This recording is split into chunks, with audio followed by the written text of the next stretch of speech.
দেখ তোর আমি বারে বারে বুঝাইতেছি, তোর কপালে যেটা ছিল এটা হয়ে গেছে।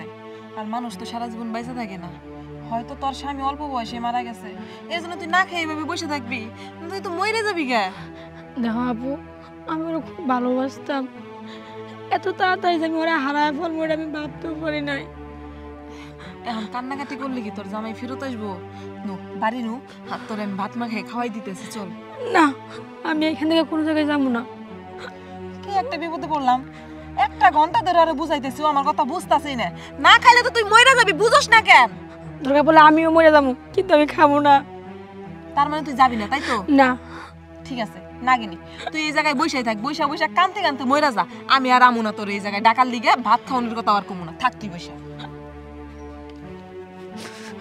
আমার সাথে কেন এমন হইলো? কেমন আছেন ভাবি? ভালো আছেন? হ্যাঁ ভালো আর থাকি কেমনে? কে কি হয়েছে? আপনার ভাইটা মারা গেল। ভাই মারা গেছে? ভাই বরাদ্দ আছে, আর বিবেক জ্ঞান আছে। এই বেড়া ইনটেকদিন মরলো আর 5টা তেড়া কথা বলে না, আমি জীবনে পারতাম না। আর মল্লিও বিকেল বেলা আই পারতাম, হেরে হাইপটা ধরে ঘুমাইতাম। ওই শালার বিবেক নাই দিকে মরছে।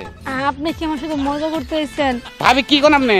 এমনি আমার মনটা ভালো না, আমার হাজবেন্ডটা মারা গেছে। কান্দেন না, ওরে আমি খুব ভালোবাসতাম। কান্দেন না, ভালোবাসা আসলে ভিতরে একবার ফর্ম ধরতে তো ভালোবাসা। কান্দেন না, মরে গেছে, আমি তো আছি, আমি আপনার সব হেল্প করতে পারবো সব। না ভাই, আমার কারো লাগবো না, আমার হেল্প আমি করতে পারি, আপনি জানকে ভাই। না ভাবি, এটা আপনি এমনি অ্যাকসেপ্ট করে নেন, ভালো হবে। আপনি জানতো এই শালাই বেতে সেল কিনা হয় না, শালার ঘরে সেল নাই, খাবার নিকে বউয়ে সকালেও বাজারের দিকে কেসকে চাইলো। ভাই আমি আছি। ওই ভাই, ওই তুই ভালো হবি না? তুই ভাই, ভালো হবি না? ভাই। দেখ সবকিছু সহ্য করে হারি, কোনো অসহায় মহিলা, অসহায় নারীর উপরে যদি কোনো অত্যাচার হয়, এই জিনিসটা কিন্তু সহ্য করা হয় না। কোন না ভাই, দুঃখের সময় পাশে দাঁড়াতে পারতেছিলাম, এই তো দুঃখের সময়। তুই বাসা দাঁড়াবি না? তুই বাসা দাঁড়াবি তুই?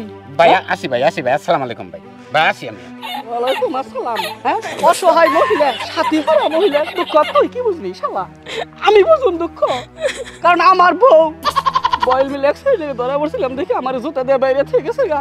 আমিও সাথী হারা, ও সাথী হারা, বহেন বাড়ি বহেন দুটা কথা কই। কারণ হয়েছে কি, এই যে জামাই যে মরছে এটা যে বিশাল দুঃখ, ওই শালারা বুঝবো? হ্যাঁ আমি বুঝুম, আমি যে বউ ছাড়া রয়েছি, এই যে আপনার যে বা চেদ ধরা রয়েছে না, আমারও হেবা গামছা হারাইছে বুঝছেন ভাই। আপনার কপালটা আর আমার কপালটা এক কপাল। আমার মনে হয় যে দুইজনের কপালটা যদি খালি গসতাম, গসতে গসতে গইসে গরম হয়ে গরমের তারপরে মনে হয় সুখের ফোড়া দেখতাম। ভাই আপনি কি কি বলতেছেন? বলতে চাইতেছি কি যে আসলে দুঃখে দুঃখে না পড়লে আসলে তুই কি কইতাছ? না আমি যে এটা কথা কইছি, তুই কথাটা ফালাই দিলি। তুই এটা ভালো মানুষ, তুই কি কথা কইতাছ? আমি দুঃখ বাক হয়ে গেছি, তোর নাগাল হারামি না আমি বুঝছো? আমি তো এটাই কইছিলাম, আমি তো তোকে বাক্য নিবারতেছিলাম। এমনি আমার অনেক দুঃখ, অল্প বয়সে আমার স্বামী মারা গেছে, আর আপনারা আমার খারাপ নজরে দেখতেছেন না আপনাদেরকে। এই যে কামটা ভালো না, ওরে দেন আপনি,